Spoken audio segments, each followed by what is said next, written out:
On va commencer aujourd'hui une nouvelle série que on a appelée Louange vivante. Pourquoi ce titre? Parce que nous allons étudier pendant tout l'été, et les pasteurs Sam et Sommer vont aussi intervenir dans cette série. On va étudier le livre des psaumes, et le livre des psaumes en hébreu se dit Tehillim, qui veut dire louange. Les Hébreux appellent ce livre-là, le livre des psaumes, le livre de louange, le cantique de louange. Et pourquoi louange vivante?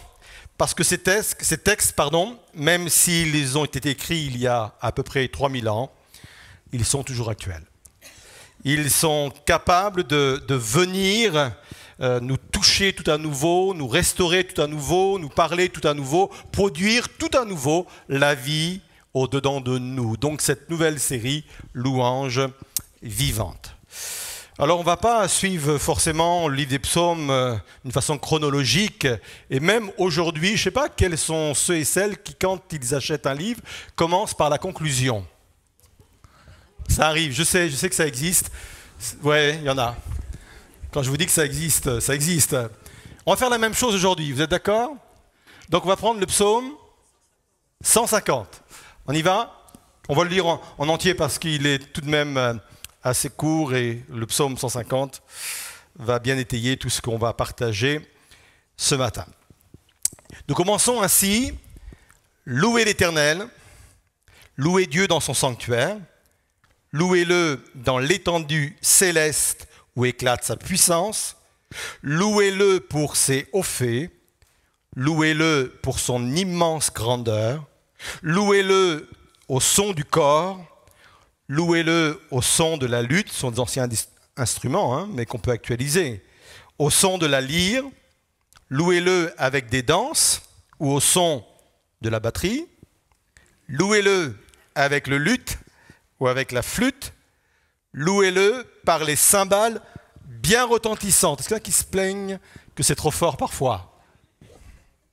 Sans polémique, bien entendu. Avec éclat.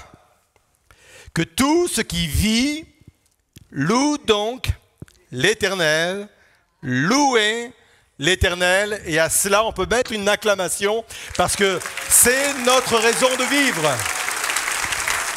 Loué soit l'Éternel.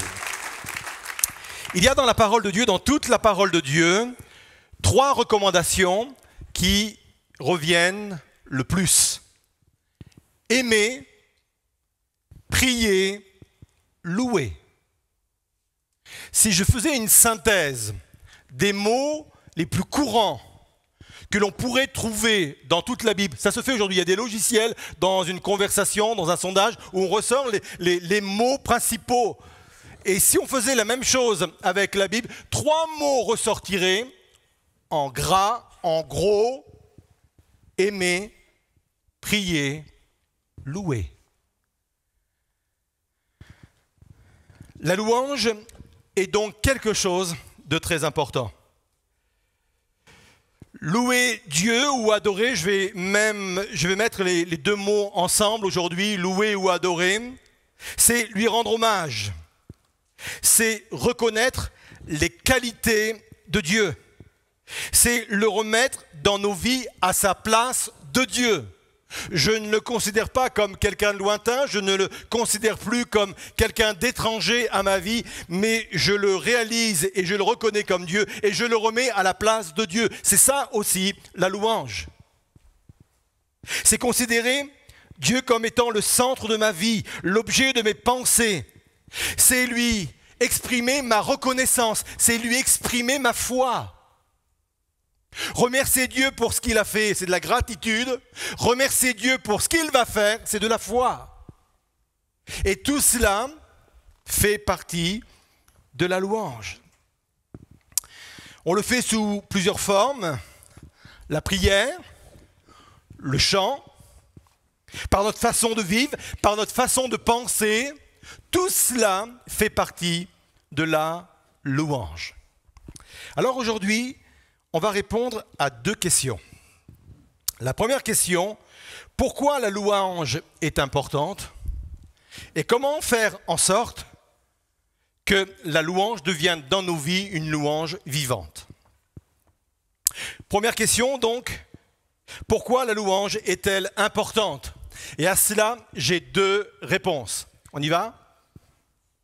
Première réponse, parce que la louange est une atmosphère propice à la création. La louange est une atmosphère propice à la création. Savez-vous que le monde a été créé au rythme de la louange? Job, chapitre 38, versets 4 et 7,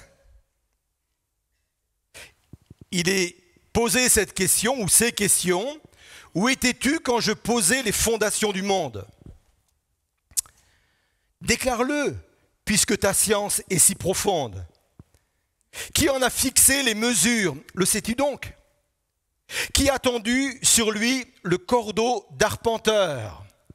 Dans quoi les socles de ses colonnes s'enfoncent-ils? Qui en posa la pierre principale d'angle? Quand les étoiles du matin, c'est déjà une première mention imagée des anges qu'on retrouve également dans le livre d'Ésaïe, éclataient, unanimes dans des chants d'allégresse, et que tous les anges, là c'est encore plus explicite, et que tous les anges de Dieu poussaient des cris de joie.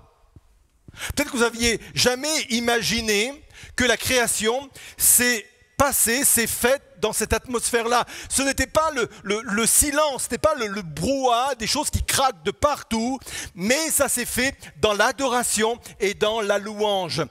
Le spirituel, l'invisible a été créé avant le matériel, avant le visible. Ça veut dire que les anges étaient là à la création, étaient déjà présents à la création. Et quand ils ont vu Dieu créer les choses, créer la mer, le soleil, les étoiles, les animaux, à chaque fois, ça s'est fait sous des acclamations, ça s'est fait par la louange et l'adoration. Et Dieu a œuvré, Dieu a créé au milieu de la louange. C'est pas beau ça ?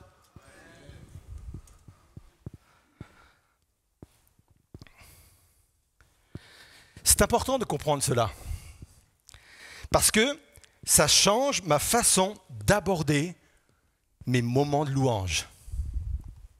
À commencer par le moment de louange dans l'église, comme nous l'avons vécu ce matin. Le moment de louange n'est pas uniquement un moment musical. Ce n'est pas uniquement un moment de chant religieux. C'est encore moins un moment que l'on fait en attendant la prédication ou en attendant les retardataires. La louange, c'est un moment qui fait partie intégrante du culte et c'est un moment dans lequel Dieu commence à agir parce que la louange est une atmosphère propice pour que Dieu puisse créer des choses au milieu de nous. Pendant que je loue, pendant qu'il y a le moment de louange dans l'église, Dieu est en train de créer des choses au milieu de nous et en nous. Il peut créer, pendant que je loue Dieu, de nouveaux sentiments, un nouveau zèle, une restauration. Il peut remettre en moi la vie qui s'en allait au-dedans de moi, spirituellement, même physiquement.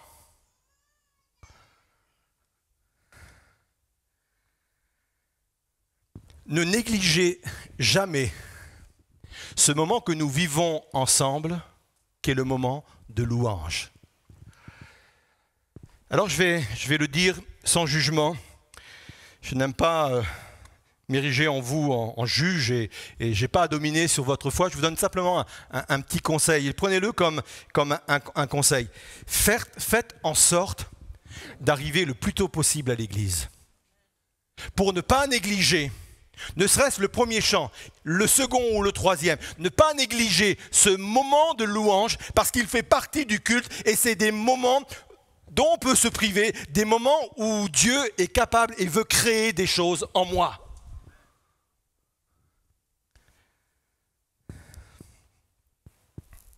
Alors, ça répond à une autre question. Pourquoi les non-croyants sont touchés lors de nos cultes et particulièrement pendant les moments de louange? Pendant des années, on a dissocié ce qu'on appelle l'évangélisation du reste des activités de l'Église. La position de LM depuis 10 ans, plus de 10 ans, c'est de pas faire la distinction entre des réunions qui seraient appelées des réunions d'évangélisation ou des cultes qui seraient pour les croyants. Nous, on croit que l'Église tout entière, dans son activité, est vecteur de salut pour ceux et celles qui viennent dans ce lieu. Et la plupart des gens qu'on baptise sont des gens qui ont rencontré le Seigneur, pour ne pas dire tous, lors d'un culte. Et ils s'y sont touchés particulièrement par la louange, parce que dans cette atmosphère de louange, Dieu est en train de créer.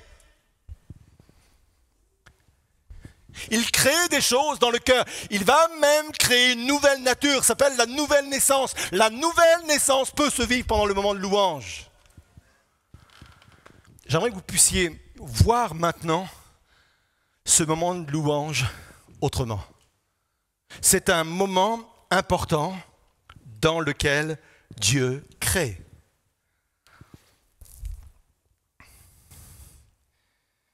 Pourquoi la louange est-elle importante? Deuxièmement, parce que la louange est un facteur d'identification et d'appartenance.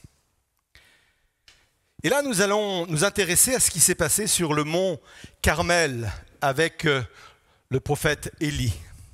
Mais avant, on va remettre tout cela dans le contexte. Et Jimmy en a parlé un peu dans la présentation d'un chant. Si nous avions voulu suivre le peuple d'Israël à la trace pour repérer les endroits par lesquels il avait passé, ça aurait été simple de le faire en suivant uniquement les autels qu'ils avaient dressés. À chaque fois que Dieu s'est révélé à son peuple, à chaque fois qu'il y a eu un événement important, un miracle, une parole, une révélation, très souvent, le peuple d'Israël, le peuple de Dieu, construisait un autel. Un autel sur lequel il faisait des sacrifices en l'honneur de l'Éternel, et c'était un moment pour eux pour adorer, louer et exalter le Seigneur. Donc on aurait pu les suivre à la trace comme un enfant qui sème les petits cailloux comme cela. Ah, ils sont passés par là. Ah, ils sont passés par là. Parce qu'à chaque fois, on allait tomber sur des autels. Et quand ils sont rentrés dans le pays de Canaan, ils ont fait la même chose. Quand ils ont traversé le Jourdain, ils ont construit un autel. Quand ils ont été à la conquête de certaines villes, ils ont mis des autels. Et pendant quelques temps, là, les autels ont servi de lieu pour adorer, pour louer le Seigneur. Et puis est arrivé un moment où le peuple d'Israël s'est mélangé aux autres nations qui étaient dans le pays de Canaan. Se mélanger aux autres nations, ce n'était pas grave en soi, mais le pire, c'est qu'ils ont adopté leurs coutumes et surtout leur Dieu. Et pendant ce temps-là, il y avait surtout deux dieux principaux qui étaient Baal et Astarté. Et le peuple d'Israël, le peuple de Dieu était comme dilué dans cette société, était comme dilué parmi les peuples. Et ils avaient abandonné même leur culte. Au point que les autels qu'ils avaient bâtis se sont détériorés petit à petit, jour après jour, mois après mois. Et voilà qu'un homme de Dieu comme Élie arrive. Il monte sur le mont Carmel. Et là, il va dire ceci dans 1 Roi 18, verset 19. Maintenant, fais rassembler tout le peuple d'Israël autour de moi sur le mont Carmel. Que les Israélites viennent avec les 450 prophètes du dieu Baal, qu'ils viennent avec les 400 prophètes de la déesse Akhéra ou Astarté, que la reine Jézabel protège. Et voilà que tout le peuple est là devant Élie. Verset 21, Élie s'avance devant tout le peuple et dit « Jusqu'à quand est-ce que vous allez danser tantôt pour l'un, tantôt pour l'autre? Si c'est le Seigneur qui est Dieu, adorez le Seigneur. Si c'est Baal qui est Dieu, adorez Baal. » Et il va donner une épreuve aux faux prophètes, les prophètes de Baal et d'Astarté. Et il dit ceci, on le lit ensemble, versets 23 à 24. « Amenez-nous 2 taureaux pour le sacrifice. » Les prophètes de Baal vont en choisir un, et ils découperont et ils le placeront sur du bois, mais sans allumer le feu. Moi, je ferai la même chose avec l'autre taureau. Je le placerai sur le bois, mais je n'allumerai pas le feu. Ensuite, ils prieront leur Dieu, et moi je prierai le Seigneur. Celui qui répondra par aux prières en allumant le feu, c'est lui qui est Dieu. Et tout le monde a dit, d'accord, on fait comme ça. Et ce sont les prophètes, les faux prophètes qui ont commencé à construire leur propre autel. Ils ont mis le taureau découpé de dessus et ils ont commencé à prier leur Dieu, à crier leur Dieu. Ils ont commencé à prier des heures et des heures, même toute la journée. Et il ne s'est rien passé. Alors ils ont voulu y mettre des formes, ils se sont fait des incisions sur le corps et c'était impressionnant, le sang coulait. Et ils se disaient en eux-mêmes, mais si je fais ça devant notre Dieu, si nous faisons ça devant notre Dieu, forcément il va répondre. Et il ne s'est rien passé. Il leur a laissé toute la journée, mais il ne s'est rien passé. Et voilà que Élie, lui, va poursuivre. Et avant de mettre l'autel en place, il va s'adresser à la foule qui est devant lui. Et j'aimerais que vous puissiez faire un effort pour visualiser ce qui est en train de se passer là, sur le mont Carmel. Très souvent, on s'est imaginé la chose comme ça. Il y avait d'un côté le peuple d'Israël, et de l'autre côté, il y avait les faux prophètes, les 850 faux prophètes. Et on imagine qu'il y a une confrontation entre les deux, entre même les trois, les prophètes, le peuple et Élie. Surtout, ne voyez pas cette image comme cela. Le peuple est mélangé avec les faux prophètes. Le peuple est dilué au milieu des faux prophètes et les faux prophètes au milieu du peuple. C'est une foule compacte, c'est une foule mélangée, c'est un peuple dilué. C'est pour cela qu'il est dit, verset 30, « Alors, Élie dit au peuple, « Approchez-vous de moi. » Et tout le peuple s'approche de lui. Le verbe approcher ici, c'est nagash, qui veut dire « Retirez-vous, mettez-vous à part. » C'est la preuve qu'ils étaient bien au milieu des uns et des autres. Et Élie est en train de leur dire, « Séparez-vous de ces gens-là. Mettez-vous à part. Retirez-vous d'eux. » Puis, Élie répare l'autel, un autel qui avait déjà servi mais qu'on avait abandonné, répare l'autel du Seigneur qu'il a détruit, qui a été détruit. Et j'aimerais que vous puissiez encore visualiser ce qui va se passer. Les autels étaient constitués généralement de 12 pierres représentant les 12 tribus. Et Élie va prendre une première pierre, il va la mettre à sa place. Et je ne sais pas s'il a nommé les pierres, mais il aurait pu le faire. Cette pierre-là, c'est la pierre de Ruben, la tribu de Ruben. La seconde, c'est la pierre de Lévi. L'autre, c'est la pierre de Juda. Il a pu nommer ainsi tous les pierres, les 12 pierres qui représentaient les 12 tribus. Et à chaque fois que la pierre était mise en place, chacun pouvait s'identifier. Ah oui, je fais partie d'un ensemble. Ah oui, je fais partie d'un peuple élu. Je fais partie d'un peuple que Dieu a appelé pour se mettre à part afin de le servir. Et il a commencé à prier. Et des choses se sont faites assez rapidement. Je ne sais pas combien de minutes, je pourrais même dire peut-être secondes quand on lit le verset, mais c'est un verset très court. Il s'est mis à prier. Et ça n'a pas demandé la journée, ça a demandé peut-être quelques secondes, quelques minutes. Et le feu est descendu sur cet autel et a embrasé l'holocauste qui était là. Et quand le feu est descendu, le peuple s'est mis à crier. C'est l'Éternel qui est Dieu, c'est l'Éternel qui est Dieu. Et tout à nouveau, devant l'autel, ils sont mis à adorer et à louer et à vivre la réalité de ce pourquoi ils étaient appelés, ce pourquoi ils étaient identifiés comme le peuple qui loue et qui adore Dieu.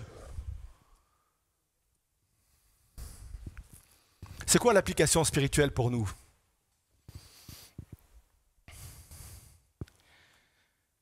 Nous aussi, nous sommes dilués dans la société. Et ce n'est pas un reproche, c'est même une bonne chose. Nous ne sommes pas appelés à nous séparer de ce monde. Nous sommes appelés à nous séparer des pratiques de ce monde qui nous détournent de Dieu. Mais nous sommes, et c'est cette réalité, dilués dans cette société. Le lundi, le mardi, tout le jour de la semaine. Et là, je vais redonner de l'importance au fait de se retrouver le dimanche matin dans un même lieu ensemble. C'est là où notre identité est restaurée en tant qu'Église. Quand nous sommes réunis les uns avec les autres, en train de lever les mains, en train de louer et d'adorer le Seigneur, c'est à cela qu'on reconnaît le peuple de Dieu. C'est à cela que nous-mêmes, nous sommes renforcés dans notre identité de peuple de Dieu. Nous nous réunissons les uns et les autres et ensemble, on élève Dieu et on glorifie Dieu. Et je peux vous dire qu'à ce moment-là, il y a en nous un sentiment d'identité important, d'appartenance importante au peuple de Dieu.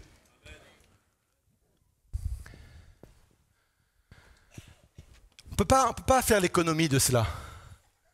C'est pour ça que je pense qu'il est arrivé un temps, un moment, même si on peut avoir parfois des empêchements qu'on peut très bien comprendre, il est arrivé un moment où le peuple de Dieu, pour retrouver son identité, doit se rassembler. Et ce qui qualifie l'identité d'un peuple de Dieu, c'est un peuple qui est réuni pour louer et adorer Dieu. C'est vrai pour ce qui concerne l'Église, mais c'est vrai également pour ce qui me concerne moi. Personnellement, dans mon culte, peut-être que ma relation à Dieu est déséquilibrée, peut-être que je suis quelqu'un simplement qui ne fait qu'intercéder, et c'est une bonne chose d'intercéder. Ou alors qui ne fait que demander des choses pour moi. Mais j'aimerais vous dire que ma louange également est importante. Et dans ma louange, je peux également renforcer mon identité en Christ. Quand je loue Dieu, je sais à qui j'appartiens. Je connais le Dieu à qui j'appartiens. Et tout en louant Dieu et tout en adorant Dieu, ça renforce en moi ma propre identité d'enfant de Dieu. C'est pour cela que la louange est extrêmement importante. Pour ces deux raisons, il y en a sans doute beaucoup d'autres, mais je voulais mettre cela devant vous ce matin. Premièrement, parce que la louange est une atmosphère propice à la création. Deuxièmement, la louange est un facteur d'identification et d'appartenance. Alors, deuxième question, comment vivre une louange vivante? Encore une fois, deux réponses. Deux questions et deux réponses à chaque fois. Ça vous tient? C'est bien dans votre tête? On avance. Première réponse, par l'authenticité et l'implication. Vous vous souvenez de la réponse de Jésus à cette femme samaritaine qui, à un moment donné, va lui poser cette question. Mais où faut adorer? Vous, les Juifs, vous dites qu'il faut adorer à Jérusalem, et nous, on dit qu'il faut adorer sur cette montagne. Et Jésus va dire, mais peu importe le lieu. Arrive un moment où Dieu cherche des adorateurs qui vont l'adorer en esprit et en vérité. Prier Dieu avec notre esprit, ça veut dire que la louange ne se trouve pas dans des formes. La louange, c'est un état intérieur, c'est une disposition de cœur, en esprit. Et en vérité, ça veut dire d'une façon authentique. Ça nécessite vraiment de se concentrer sur ce que l'on fait. Là, on va aborder des choses très pratiques. Ça nécessite vraiment de nous concentrer sur ce que l'on chante, sur les paroles que l'on chante. Quand on loue le Seigneur, on doit vraiment penser à ce que l'on fait, plus que jamais. Je ne peux pas chanter, je ne peux pas louer en laissant mon esprit partir ailleurs.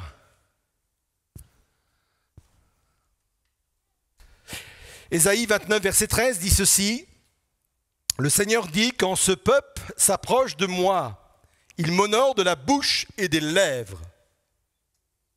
Mais son cœur est éloigné de moi. Et la crainte qu'il a de moi n'est qu'un précepte de tradition humaine. »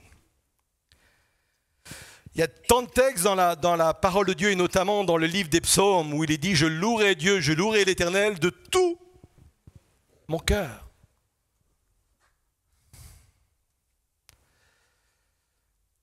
c'est une expérience à vivre.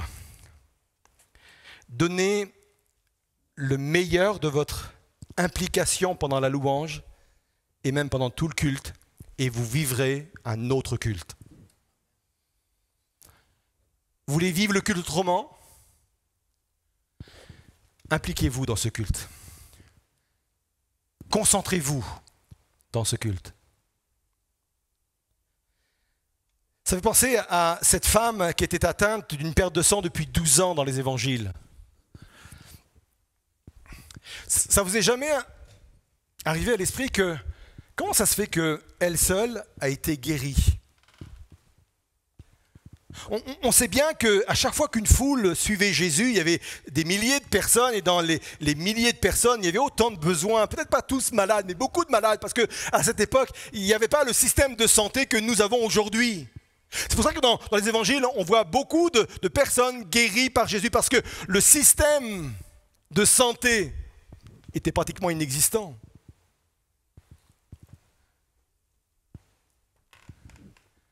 Et beaucoup de malades.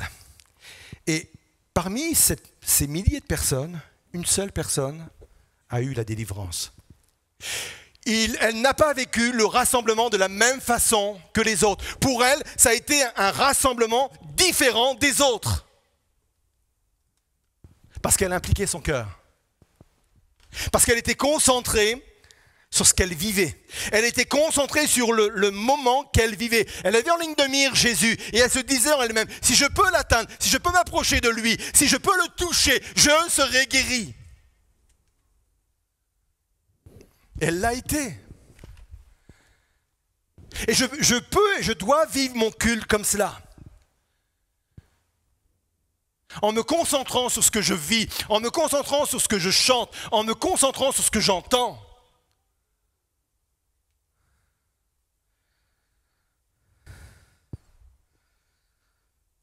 Parfois, vous allez me dire, mais parfois, vous savez, pasteur, moi, j'ai pas envie de louer. J'ai pas envie d'être là. J'ai pas envie. Parce que c'est compliqué. Et qu'est-ce qu'on fait quand on n'a pas envie? La réponse? On le fait tout de même.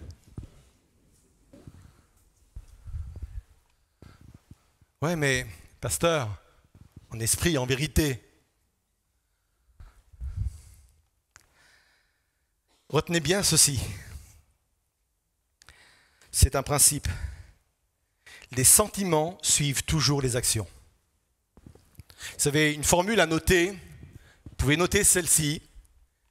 Les sentiments suivent toujours les actions. Pourquoi? Parce que l'amour, c'est quelque chose qui se décide. Il est dit dans la parole de Dieu, dans la Bible, choisissez d'aimer l'Éternel, choisissez d'aimer Dieu. L'amour, ça se décide. C'est pour ça que quand des personnes viennent me voir parfois et me disent je me sens plus aussi proche de mon épouse et je sens que mon épouse un peu, ou moi je m'éloigne de mon épouse au fond de mon cœur. Je leur dis, choisissez d'aimer votre femme. Ça marche aussi avec les hommes. J'ai entendu un amen féminin, c'est pour ça que je dis ça.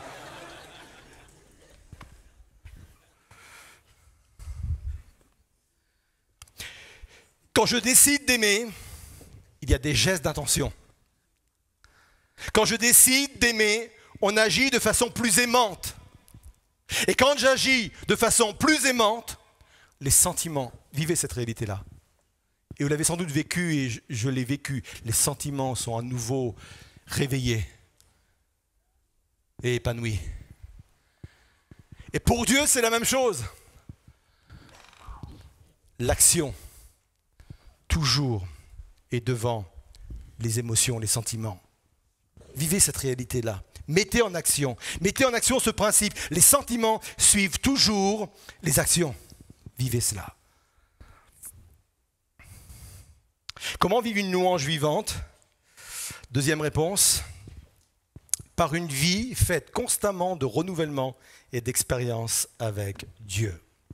Et là, on va voir un autre verset, le psaume 149, versets 1er et 2.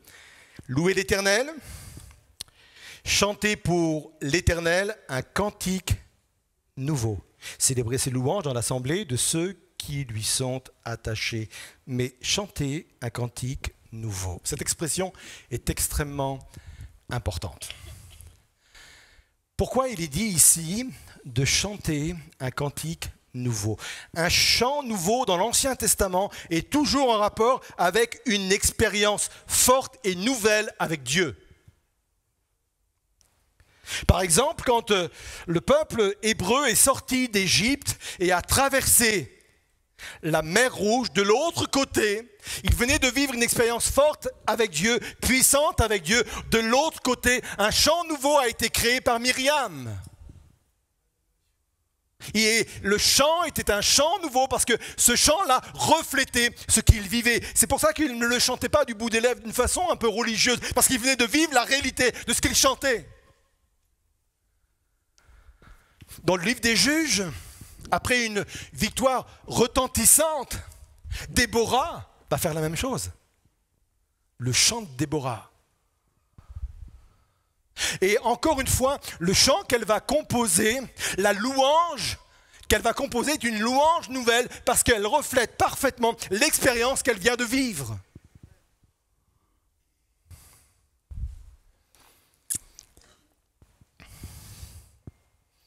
Un chant nouveau était toujours en rapport avec une expérience nouvelle. Donc si je veux avoir une louange nouvelle à chaque fois, il ne faut pas forcément de changer de répertoire, même si on va y venir après.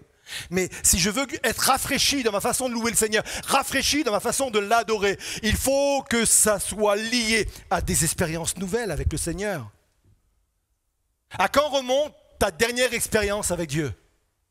Un adorateur, quelqu'un qui loue le Seigneur d'une façon vivante, c'est quelqu'un qui constamment, régulièrement, pas forcément des choses extraordinaires, mais vit une vie d'expérience avec Dieu.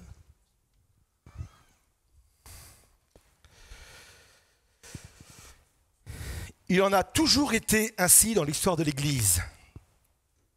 Toutes les époques de réveil spirituel ont créé de nouveaux répertoires de chants. La Réforme au XVIe siècle, les réveils du Pays de Galles, en France ou ailleurs, ce qu'ils vivaient inspirait de nouveaux chants, et quand ils chantaient ce chant, c'était en rapport avec ce qu'ils vivaient. Et c'est comme cela, et là je vais me rappeler à une génération, pas si vieille que cela, parce que j'en fais partie, où on chantait sur les ailes de la foi. Parce que, il ne faut pas les regretter, hein, ça correspondait à l'époque que l'on vivait, avec les expériences que l'on vivait. Alors on ne va pas faire un débat, c'était mieux avant ou pas mieux, on s'en fiche de ça. Hein. Ce que je suis en train de dire, c'est quand il est dit chanter un chant nouveau, c'est qu'il y ait dans votre vie assez d'éléments pour produire en vous une louange nouvelle. Une louange vivante. Une louange qui n'est pas déconnectée avec la réalité. Une louange sur laquelle il n'y a pas de poussière. Une louange qui n'est pas religieuse. Une louange qui n'est pas simplement une forme d'expression, mais qui vient de l'état intérieur, en esprit et en vérité. Alors si vous voulez redonner du sens à la louange, commencez à vivre des choses nouvelles avec Dieu. Dans une relation personnelle et nouvelle avec Dieu. Dans une foi authentique, engagée dans des choses précises avec Dieu. Et forcément, ça va déclencher en vous une louange rafraîchie, vivante et nouvelle. Forcément. Je vais m'arrêter là. On va poursuivre dimanche prochain. Je voudrais inviter le groupe de louanges à venir me rejoindre. Et je voudrais vous inviter à vous lever à votre place. Et je voudrais qu'on puisse rester ensemble quelques instants.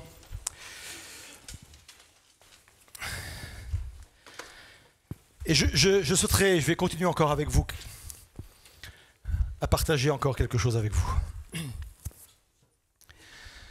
Peut-être que ta louange, elle n'est plus aussi rafraîchie, ou ton état de cœur n'est plus aussi rafraîchi, parce qu'il y a longtemps que tu as vécu vraiment une vie authentique et d'expérience avec le Seigneur.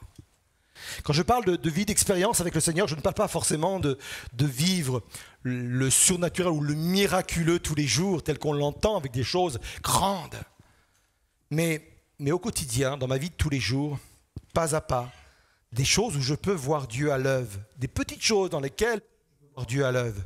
Peut-être que aujourd'hui, je suis coupé de tous ces éléments-là, je suis coupé de tout cela. Et j'aimerais vous inviter, pendant que les musiciens vont commencer à jouer le chant qui est préparé, j'aimerais vous inviter à vous positionner devant Dieu.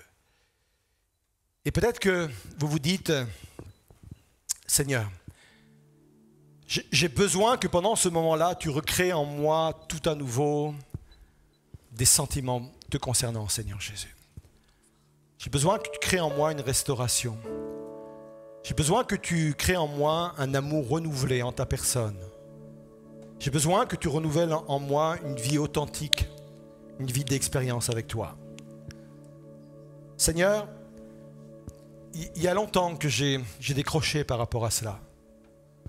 Je me sens m'éloigner de toi ou je sens que tu t'éloignes de moi, mais c'est plutôt la première qui est vraie. Je m'éloigne de Dieu. Et j'ai besoin tout à nouveau que mon cœur vibre pour toi. J'ai besoin de sortir de cette marche chrétienne qui pour moi est une marche chrétienne qui est trop routinière. Je suis rentré dans une routine spirituelle, je suis rentré dans une routine d'adorateur, une routine de chrétien, d'enfant de Dieu. Seigneur, je veux être tout à nouveau restauré. Je veux être tout à nouveau renouvelé en moi, Seigneur. Et je veux vivre cette réalité. Je veux devenir à nouveau cet adorateur en esprit et en vérité, Seigneur. Que l'authenticité soit à nouveau en moi, Seigneur Jésus. Je ne supporte plus de te suivre d'une façon lointaine. Je ne supporte plus, Seigneur, d'avoir mon cœur séparé de ce que je fais, dissocié de ce que je fais. Je veux me retrouver dans mon identité d'enfant de Dieu, dans mon identité de peuple de Dieu. Et je crois que pendant ce moment, Dieu est en train de travailler les cœurs. Et si ce matin, quelqu'un dans ce lieu est en train de dire, moi, je veux tout à nouveau renouer avec cette vie-là, cette vie intérieure, cette vie d'authenticité, cette vie qui me fait vibrer, cette vie qui vient renouveler en moi un souffle nouveau, un esprit nouveau. Je vais vous inviter à sortir de vos rangs, à descendre du balcon et à venir sur le devant. Et je vais prier avec vous. Il y a des moments où il faut être intentionnel. Il y a des moments où il faut s'impliquer. Comme cette femme qui a vécu ce rassemblement autrement, plus puissant que les autres. De façon plus puissante que les autres. Parce qu'elle s'est concentrée sur ce qu'elle faisait et elle voulait vivre l'authenticité de ces moments. Et s'il y a plusieurs personnes qui aujourd'hui sentent dans leur cœur cette nécessité de retrouver une nouvelle proximité, un nouvel élan, un nouveau feu, un nouveau désir, un nouvel amour. Venez sur le devant. Pendant que le groupe de louanges va chanter, vous continuez à vous approcher au plus près de l'estrade afin qu'il n'y ait personne qui reste dans les allées. Et je vais prier ensuite avec vous, je vais prier ensuite pour vous, parce que je crois que pendant ce moment et pendant ce chant également, je crois au ministère du Saint-Esprit qui est en train de créer, qui va créer en vous et en nous des choses nouvelles. Dieu crée au milieu de la louange. Dieu crée au milieu de l'adoration. Il est le créateur. Il peut te rendre créatif également dans un projet que tu as. Il peut te rendre créatif dans une décision que tu dois prendre. Il crée au milieu de la louange. Il peut créer à nouveau en toi des sentiments. Il peut créer en toi un engagement nouveau. Viens, viens. Le chant terminé, le rideau retombe, je viens simplement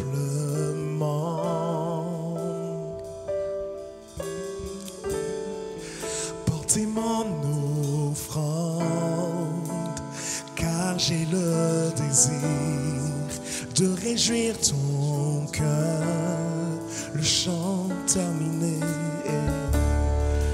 Le chant terminé, le rideau retombe, je viens simplement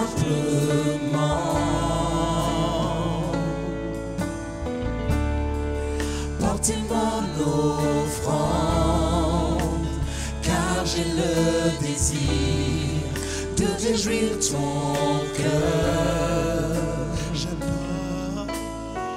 J'apporte plus qu'un beau chant. Chanter ne suffit pas pour répondre à ton appel. Les apparences sont trompeuses. Tu vois bien au-delà. Oh Dieu, tu sondes mon cœur. Je reviens au cœur de la louange. Tout est centré sur toi, centré sur toi, Jésus. Oui, je renonce à tous mes faux semblants pour tout centrer sur toi, centré sur toi, Jésus. Pendant que la musique continue, je veux me joindre à vos prières. Je veux me joindre à vos dispositions de cœur et je veux prier avec vous. Je crois que pendant ce moment-là, Dieu est en train de créer. Il crée dans vos cœurs. Il crée dans vos cœurs un esprit nouveau, un dynamisme, une dynamique nouvelle. Il crée dans vos cœurs des sentiments nouveaux. Il vient fendre peut-être une carapace que vous avez mis parce que vous étiez dans des moments où vous avez besoin d'être protégé et vous-même vous vous êtes enfermé dans une prison, dans une carapace, qui fait qu'aujourd'hui la présence de Dieu vous semble tellement lointaine, les promesses de Dieu vous semblent tellement lointaines qu'il n'y a plus cette sensibilité. Je crois que l'Esprit de Dieu vient briser cette carapace pour que votre cœur de chair apparaisse tout à nouveau. Que le cœur de pierre soit tout à nouveau transformé en cœur de chair, un cœur sensible aux choses de Dieu, à la vie de Dieu, aux promesses de Dieu, aux appels de Dieu, aux destinées qu'il a pu mettre sur chacune de vos vies. Seigneur, viens tout à nouveau, Seigneur, toucher ces âmes, Seigneur Jésus. Viens tout à nouveau rafraîchir, Seigneur Jésus. Une relation nouvelle pour une louange nouvelle. Une relation nouvelle pour un engagement nouveau. Une relation nouvelle, Seigneur, pour un appel nouveau, Seigneur Jésus. Pour une destinée nouvelle. Viens, Seigneur, rafraîchir.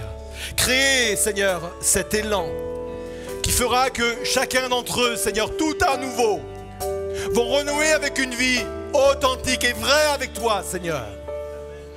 Merci pour l'Esprit de Dieu qui vient créer. Je proclame qu'il y a des bruits de création dans les cœurs. Le Créateur est à l'œuvre dans les cœurs et les vies de ceux et de celles. J'entends les bruits du Créateur qui agit puissamment dans chacune des vies, dans chacun des cœurs. Oh Jésus, c'est une réalité maintenant. Oh Jésus. Qui peut exprimer ce dont tu m'es dit? Bien que faible et pauvre, Seigneur, je te donne tout. Prends toute ma vie. Oui, j'apporte plus qu'un beau chant. Chanter ne suffit pas pour répondre à ton appel. Les apparences sont trompeuses. Tu vois bien au-delà. Oh Dieu, tu sondes mon cœur.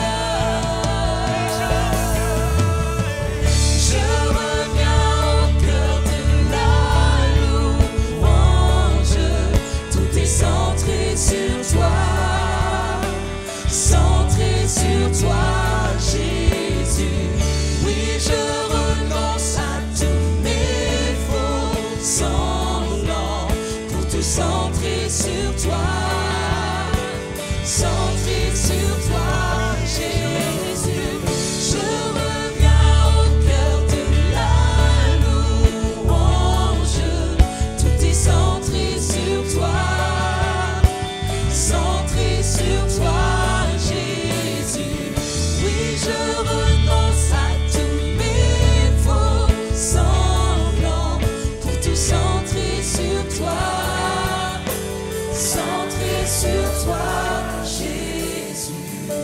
Pendant que le groupe de louanges va reprendre cette partie, vous pouvez repartir à vos places avec cette assurance que Dieu crée pendant la louange et qu'il a créé en vous une nouvelle disposition, un nouvel élan, une nouvelle fraîcheur, peut-être une nouvelle dimension de foi, une nouvelle dimension d'engagement, une nouvelle dimension de révélation, parce qu'il est capable de faire cela.